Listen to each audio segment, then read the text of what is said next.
मनुष्य स्वयं सम्राट है,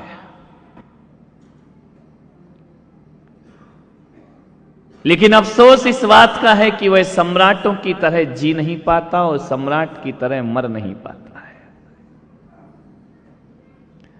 पैदा तो हर इंसान सम्राट की तरह होता है। तुम्हारा जन्म भी सम्राट की तरह हुआ है, मेरा जन्म भी सम्राट की तरह हुआ है, तीर्थंकर का जन्म भी सम्राट की तरह होता है, महापुरुषों का जन्म भी सम्राट की तरह होता है। लेकिन बहुत कम लोग होते हैं जो सम्राट की तरह जीते हैं और सम्राट की तरह दुनिया से विदा हो पाते हैं। अक्सर होता यही है, सम्राट की तरह पैदा होने वाला आदमी भिखारी की तरह जीता है और भिखारी की तरह दुनिया से विदा हो जाता है। ये मनुष्यता का बहुत बड़ा अपमान है, ध्यान रखना। सम्राट की तरह पैदा होना गौरव की बात नहीं है, सम्राट की तरह जीना और सम्राट की तरह दुनिया से विदा होना ये आदमी के गौरव की बात हुआ करती है, ध्यान रखिए। बहुत मुश्किल है ये पता लगा पाना कि सम्राट कौन है और भिखारी कौन है। बहुत कठिन काम है। आप पता नहीं लगा सकते हैं कि भिखारी कौन है और सम्राट कौन है। कई बार ऐसा होता है जो बाहर का सम्राट होता है वो भीतर का बहुत बड़ा भिखारी होता है, और कई बार ऐसा होता है जो बाहर से भिखारी दिखता है वो भीतर सम्राटों का भी सम्राट हुआ करता है। ध्यान, बहुत मुश्किल है। कैसे पता करोगे सम्राट कौन है और भिखारी कौन है? जैन संतों को देखना, उनके पास कुछ नहीं होता, न मोटर, न गाड़ी, न कार, न बंगला, न टीवी, न बीबी, न रुपया, न पैसा। ध्यान रखना, कुछ नहीं होता जैन संतों के पास। पूरे हिंदुस्तान की पैदल पैदल यात्रा किया करते हैं। कल के भोजन की व्यवस्था उनके पास नहीं होती है। और आधिकारिक तौर पर कहा जाए तो जैन संत अपने मठ, मंदिर और आश्रम नहीं बनाया करते हैं, और बना भी लें तो उसमें अपना अधिकार नहीं जमाया करते हैं। और जैन संतों के अधिकार की तौर पर एक पेड़ की छाया भी उनके पास नहीं हुआ करती है। देखने में तो जैन संत भिखारियों जैसे गरीब दिखते हैं, लेकिन एक बात याद रखना, बाहर के भिखारी लेकिन भीतर के बहुत बड़े सम्राट हुआ करते हैं। बड़े बड़े सम्राट भी जैन संतों के चरणों में अपना माथा झुकाया करते हैं, बहुत बड़े सम्राट होते हैं। यूं तो हमारे पास खाने की थाली भी नहीं है, बीवी जी, हाथ ही थाली और हाथ ही प्याली, नंगे बदन और नंगे पैर पूरे हिंदुस्तान की यात्रा करना और धरती बिछाना, आकाश ओढ़ लेना, ये जैनों की चर्या होती है, तपश्चर्या होती है। लेकिन कुछ नहीं होता उनके पास, लेकिन सम्राटों के सम्राट हुआ करते हैं। अब मान लो यहां मोदी जी आ जाएं तो मैं प्रणाम करूंगा या वो प्रणाम करेंगे? उनके पास तो बड़ी सुरक्षा है, बड़ी गाड़ियां हैं, बड़ी व्यवस्था है, हमारे पास तो कुछ भी नहीं है। ध्यान रखना, इसलिए मैंने कहा ना, सम्राट कौन है और भिखारी कौन है ये पता लगाना बहुत मुश्किल का काम है। कई बार आदमी अपने जीवन में सम्राट की तरह दिखता है लेकिन जीता भिखारी की तरह है। एक भिखारी आया भीख मांगने एक सेठ के पास, भीख मांगने आया। उसने कहा, सेठ जी कई दिनों से भूखा हूं, रोटी दे दो। सेठ ने कहा, रोटी नहीं है, क्योंकि सुबह सुबह का समय है, सेठानी मंदिर गई है।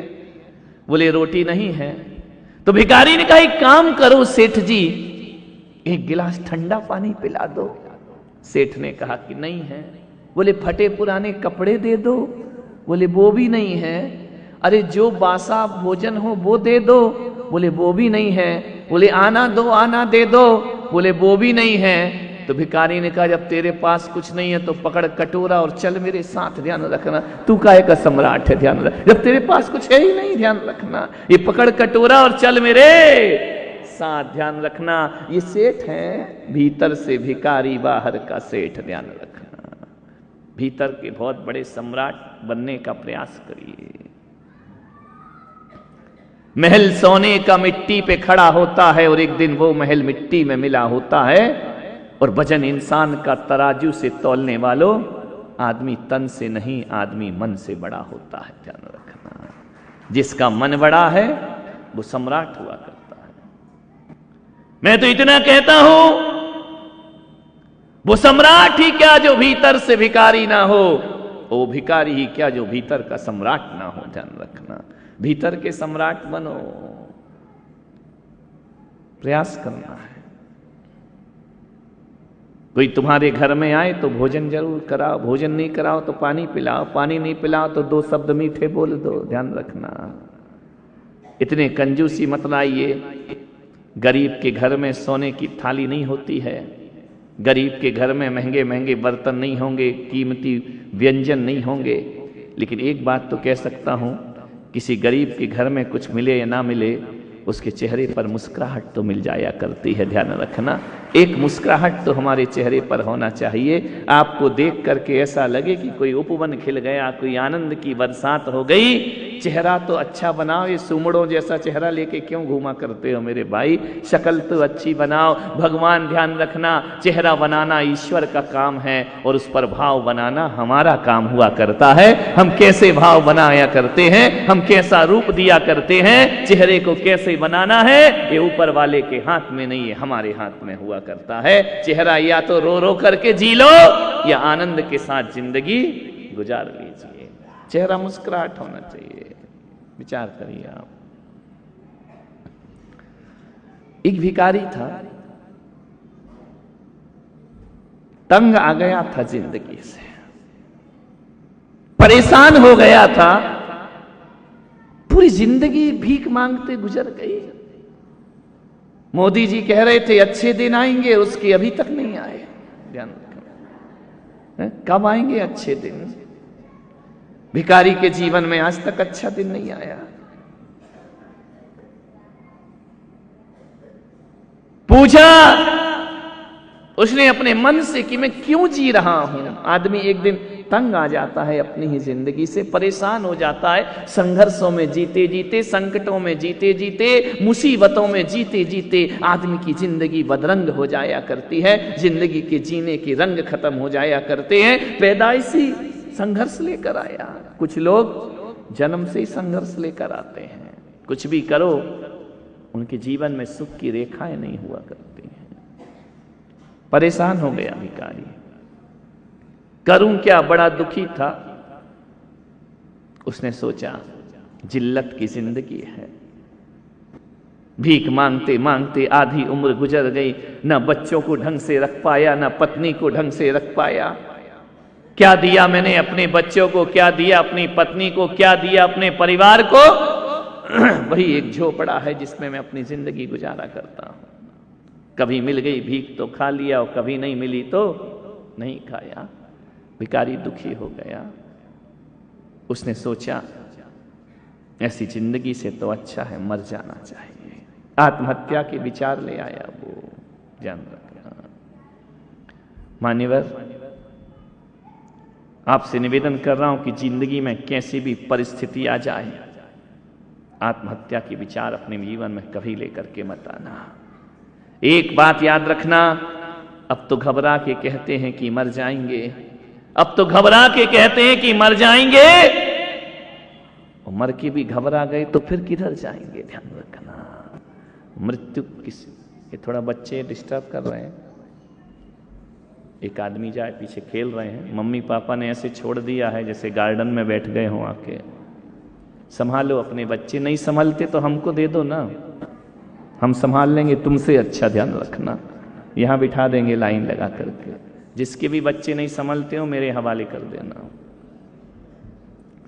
नहीं, ऐसे हवाले मत करना कि तुम दिन भर खाना बनाओ, जाओ महाराज के पास खेलो। ध्यान रखना, ऐसे नहीं, मेरे पास आए तो फिर लौटाऊंगा नहीं। ध्यान रखना, गए काम से फिर तो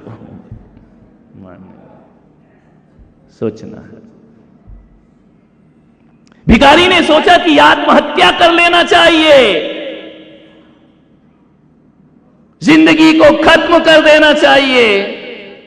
आत्महत्या किसी चीज का समाधान नहीं है। ध्यान रखना, ये मत सोचो कि आत्महत्या करने से समस्याओं से मुक्ति मिल जाएगी। आत्महत्या खुद एक समस्या हुआ करती है, ध्यान रखना। ये मत सोचिए कि चिता तक ही हमारी जिंदगी है, चिता के बाद एक और जिंदगी हमको जीना है। और यदि इस जीवन को आत्महत्या के अंधे कुएं में डाल दिया तो प्रकाश और रोशनी मिलना तुम्हारे जीवन में बड़ा मुश्किल हो जाएगा। इसलिए मेरा आपसे इतना ही निवेदन है, इतना ही आग्रह है, कैसी भी परिस्थिति आ जाए, कैसा भी क्षण आ जाए, मरने का विचार कभी मत लाना। लेकिन मैं सोचता हूं इस पांडाल में ऐसा एक भी आदमी नहीं बैठा होगा, एक भी, महिलाओं का तो छोड़ो, है ना, एक भी ऐसा नहीं होगा जिसने कभी मरने का नहीं सोचा हो। बैठे हो? है कोई एक आदमी, मैं उसके दर्शन कर लूं। बचपन से लेके अभी तक एक बार भी नहीं सोचा कि मैं मर जाऊं। महिलाओं, तुम तो दिन में 4 बार सोचती हो, तुम्हारा कोई भरोसा नहीं, ध्यान रखना। एक भी आदमी, एक भी महिला पुरुष यहां नहीं होंगे जिन्होंने अपने जीवन में कभी तंग आकर के ये तो एक बार कहा ही होगा, ये भगवान इससे अच्छा तो मर जाना चाहिए। ध्यान रखना, ये आत्महत्या के विचार अशुभ विचार हैं, पाप के विचार हैं। इस समय जैन दर्शन कहता है आयु कर्म का बंध हो गया, तो ध्यान रखना, फिर तुम मरो या ना मरो, तुम्हारी अधोगति निश्चित हो जाती है, तुम्हारा निश्चित नरक हो जाया करता है। ये मानव का जीवन मत मिला है 84 लाख योनियों में भटकने के बाद। अरे कई बार नालियों के कीड़े बने हो तुम, कई बार सड़कों के पत्थर बने हैं हम, कई बार गंदी कीचड़ में पैदा हुए हैं, कई बार मालूम है आज तुम जहां बैठे हो 84 लाख शरीर फेंकने के बाद तुमको ये मानव का चोला प्राप्त हुआ है। ध्यान रखना, 84 लाख शरीर फेंके हमने, पापा करके खोए हैं। ध्यान रखना, इतनी मुश्किल से मिला यह मानव तन, इसे आत्महत्या की भट्टी में मत झोंकिए। मरने से पहले मरने की व्यवस्था मत बनाइए। ध्यान रखना, गम इसका नहीं कि आदमी मर जाता है, गम इसका नहीं है कि आदमी मर जाता है, गम तो इस बात का है कि आदमी जिंदा रहकर भी जिंदा नहीं रह पाता है। ध्यान रखिए, जिंदा रहकर भी मुर्दों की तरह जिंदगी जीता है। जिंदा दिली के साथ जियो, जिंदगी जिंदा दिली का नाम है, मुर्दा दिल क्या खाक जिया करते हैं। ध्यान रखना, मरे मरे से क्यों जीते हो, ऐसे क्यों जीते हो कि चलो आज का दिन भी कटा, आज की सांस भी खम हुई, आज का जीवन, आज फिर वही जिंदगी जीना है। नहीं, सूरज रोज उगता है, ध्यान रखना, नई रोशनी लेकर आता है, नया प्रकाश लेकर आता है। एक आग्रह आपसे कर रहा हूं कि सूरज बनो या ना बनो, अपने घर में छोटे से दीपक बन के जिंदगी गुजार दो, क्योंकि जो सूरज में होता है वही दीपक में हुआ करता है। जब सूरज ना होगा, जिंदगी में ऐसे भी दिन आएंगे कि आज सूरज है, कल सूरज ना रहेगा। अरे रात को 12 घंटे सूरज ना रहेगा, रात को 12 घंटे जब सूरज ना रहे, उस समय आत्महत्या की विचार मत करना, आशाओं का एक दीप जला लेना। ध्यान रखना, सूरज सारे दुनिया को रोशन कर पाए या ना कर पाए, वह दीपक रोशनी कर पाए या ना कर पाए, वह छोटा सा दिया हाथ में लेकर चलते रहो। अरे जितना आगे बढ़ोगे उतना जीवन रोशनी में भरता चला जाएगा। दुस्साहस मरने का। मैं सम्मेद शिखर गया था बचपन में, साधु के बाद तो नहीं गया, गए ही नहीं, क्योंकि अभी तक मैं गया नहीं हूं सम्मेद शिखर। बचपन में गया था अपनी मां के साथ, पहले का, इस समय की 30-40 साल पहले, 30 साल तो मुझे घर छोड़े हो गए। ध्यान रखिए, जब मैं सम्मेद शिखर में गया तो उस समय ये व्यवस्था थी कि 2 बजे रात को पहाड़ चढ़ना पड़ता था, हाथ में एक लालटेन दे दी जाती थी, एक लाठी होती थी। 2 बजे रात को सम्मेद शिखर की वंदना पर निकल जाते थे, पहाड़ की वंदना करने के लिए। ऐसी रोड नहीं बनी थी, कंकर चुहा करते थे, पत्थर लगा करते थे, और मुंह से निकला करता था सावलिया पारसनाथ शिखर पे भला विराजा जी। ध्यान रखना, बड़े आनंद के साथ जाते थे, हाथ में अक्षत होता था, केसर होता था, भगवान की भक्ति के पुष्प हुआ करते थे, वह लेकर शिखर जी की वंदना किया करते थे। मैं शिखर जी में गया, मैंने कहा 2 बजे रात को इतना अंधेरा, इतना अंधेरा, कैसे चलेगा आदमी, कैसे चढ़ेगा पहाड़ पर, सूरज तो है नहीं। मेरी माँ ने कहा बेटा सूरज की जरूरत नहीं है, हाथ में लालटेन रख ले। अरे मैंने कहा लालटेन का प्रकाश तो केवल 4 फीट पे जाता है, उससे आगे नहीं जाता है। बोले बेटा एक काम कर, अपनी जिंदगी में 4 फीट के प्रकाश की तरफ बढ़ने की कोशिश मत कर, प्रकाश को हाथ में लेकर चलने की कोशिश कर। हर 4 फीट तेरा उजियाले से भरा होगा, हर 4 फीट तेरी रोशनी से भरा होगा। तू चलते जा, दीपक चलाते जाएगा, रोशनी अपने आप साथ आ जाएगी। मैंने क्या देखा कि एक अंधा व्यक्ति शिखरजी जा रहा है लालटेन हाथ में लेकर। मैंने पूछा, ओ बाबा, मैं छोटा सा था उस समय, मैंने कहा, ओ बाबा, तुमको दिखता नहीं है, फिर लालटेन लेकर क्यों चल रहे हो? तुम्हारे तो आंखों में रोशनी नहीं है।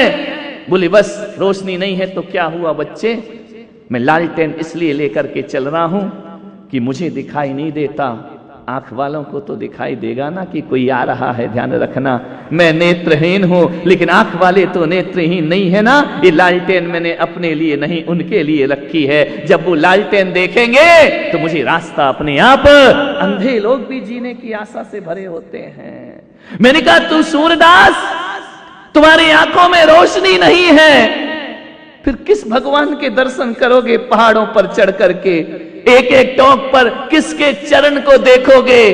तुम्हें तो दिखाई नहीं देता। मालूम है, उस सूरदास ने कहा कि बच्चे, मुझे दिखाई नहीं देता, कोई बात नहीं, मैं अंधा हूं, मुझे भगवान दिखाई नहीं देता, लेकिन मुझे मालूम है मेरा पारसनाथ अंधा नहीं, उसे तो मैं दिखाई दूंगा कि मैं तेरे दर पर।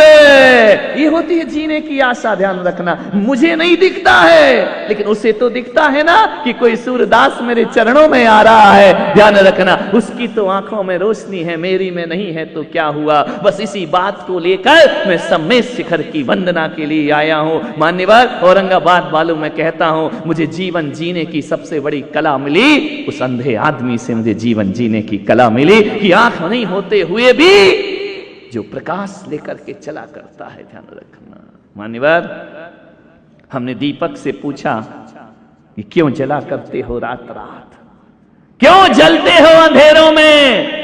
सूरज तो चला गया है। मालूम है दीपक ने क्या उत्तर दिया?